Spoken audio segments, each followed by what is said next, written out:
Good day everyone, this is Charmark TV for another video. Today, i-discuss natin yung first topic ng pre-calculus, which is introduction to conic sections. So without further ado, let's get started.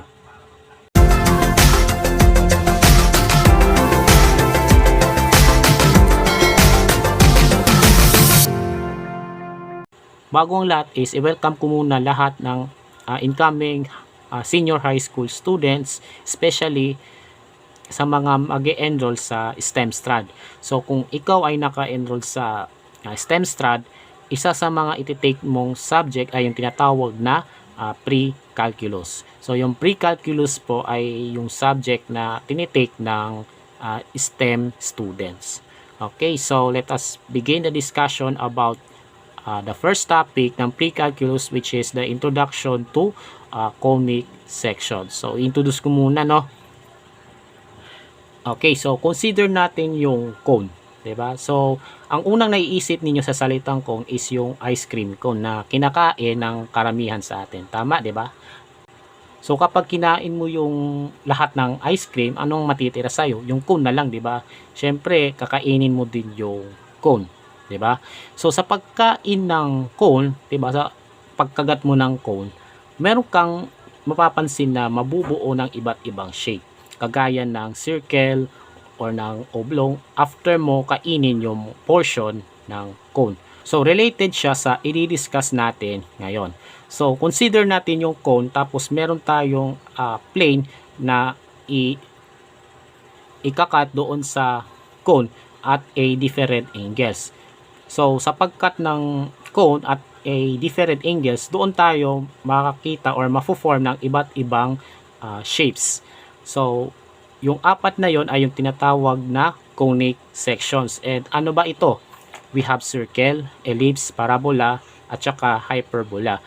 In the future videos, guys, no, i-discuss natin isa-isa. Okay, yung circle, ellipse, parabola, at saka hyperbola. But first, i-describe natin at kung ano ba magiging itsura ng apat na ito. So, let us start off with circle. Una sa lahat, i-label muna natin yung parts ng cone para alam niyo kung anong ibig nating sabihin. Ano po? So, ang apex ng cone ay matatagpuan dito. Yan. So, kumbaga, ayan yung pinakatuktok ng cone. 'Di ba? Kasi double cone siya. Ang apex ng dalawang cone ay ito. Okay? Ayan po. Ang base naman ng cone ay ito. These two things. Okay? So, ito po yung base ng cone. So, ang base ng cone ay isang bilog. Okay? And then, yung slant edge naman is yung lateral face or lateral edge ng cone. So, ito po. Okay? So, another slant edge is this one. Okay? So, this is what we call the slant edge of the cone. Okay, so let's begin with the circle. The circle is made from a plane intersecting a cone parallel to its base. So, ano bang ibig sabihin nito? So, consider natin itong hawak ko is yung plane na ikakat yung cone. So, i-orient mo yung plane so that yung plane ay parallel dito sa base. Okay? Like this one. And then, tatapyasin mo or hiwain mo yung cone. Okay? Actually, isang cone lang ang gagamitin natin. Ano po? So, disregard natin muna ito. So, ikakat natin, no? And then, yung magiging cross-section nun, yung itsura after mahiwa yung cone is yung circle. Ngayon, kung ititrace natin yung circle sa Cartesian plane, ganito po ang magiging itsura ng circle. So, alam ko na kung nag-pay attention kayo nung grade 10 kayo sa isang topic, marahil natatandaan nyo to kasi ito po yung topic ng grade 10. Grade 10, second quarter to be specific. Okay? So, ito po yung isa sa mga graph ng circle na titignan natin mula rito. Okay? So, ayan po yung sa circle. Next conic section is yung ellipse. So, yung ellipse po is well known, kilala natin bilang oval or oblong. This is actually called an ellipse. Okay? The ellipse is made from a plane intersecting a cone at an angle to its base. So, consider natin tong plane, 'di ba? Sa circle kailangan parallel yung plane doon sa sa base, 'di ba? Sa ellipse naman, makakabuo lang ng ellipse kapag yung plane, itong plane, tinagilid natin ng kaunti, 'di ba? Nilihis natin ng kaunti. Tapos hihiwain natin yung cone na paganito. Okay? So yung magiging itsura after mahiwa yung cone ay yung tinatawag na ellipse. And kung ititrace mo yung itsura ng ellipse sa Cartesian plane, ganito po ang magiging itsura.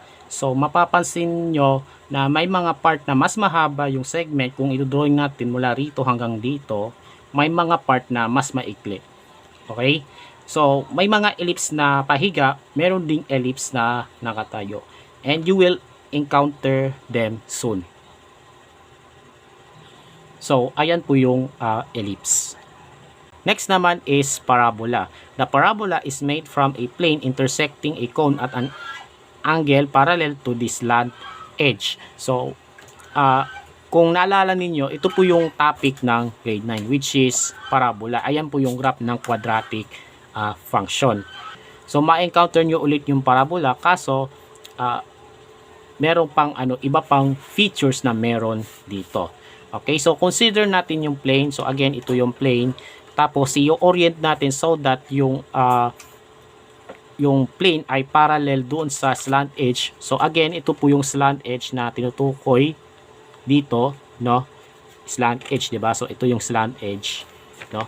So ito parallel siya sa slant edge, 'di ba? Tapos hihiwain natin like this.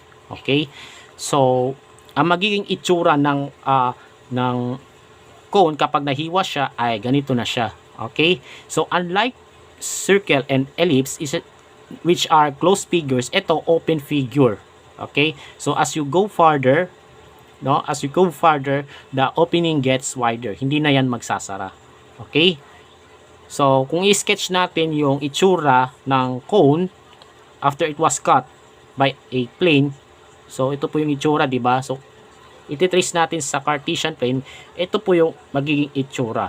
Okay, so di ba nung grade 9 kayo, ang opening ng parabola ay up and down lang. Okay, upward, downward.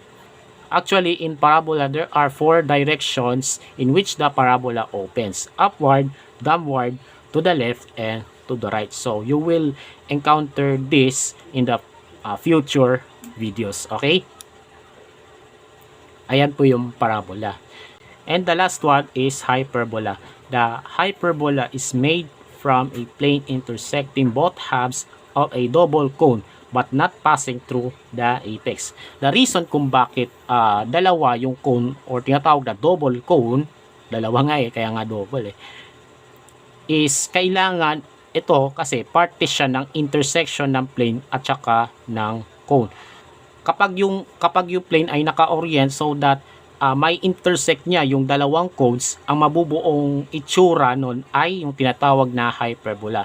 Just like parabola, it is open, however, there are 2 parts, 'di ba? Meron tayong 2 parts ng ng hyperbola. This one and this one. Okay? So basta hindi siya tatama sa apex ng cone as long as yung plane ay naka-intersect sa dalawang cones, doon natin mabubuo yung tinatawag na hyperbola. So ganito naman ang itsura kapag in-sketch siya sa Cartesian plane. So this one. So these 2 things are parte ng dalawang cones. Okay? So there are 2 variants ng hyperbola. No, yung hyperbola, ang opening niya is to the left and to the right. Meron ding hyperbola na ang open ay upward, downward. Again, you will encounter this soon. That's all for conic section. So this is just an introduction. So you will encounter in the future videos kung paano natin i-graph yung 4 na yon, ano bang magiging equation, and then ano bang magiging parts ng bawat isa sa kanila. So you will encounter this and everything soon. So remember po, yung 4 conic sections ay circle, ellipse, parabola, and hyperbola. Okay, so tandaan po natin ang 4 na ito. And ang i-discuss natin sa mga susunod na videos ay circle. Alright, so that's all for today's topic about introductions to conic sections, and I hope you have learned something from it. Don't forget to subscribe to my YouTube channel and follow me also on my TikTok account. And stay safe, God bless, and as always, have a great day to all.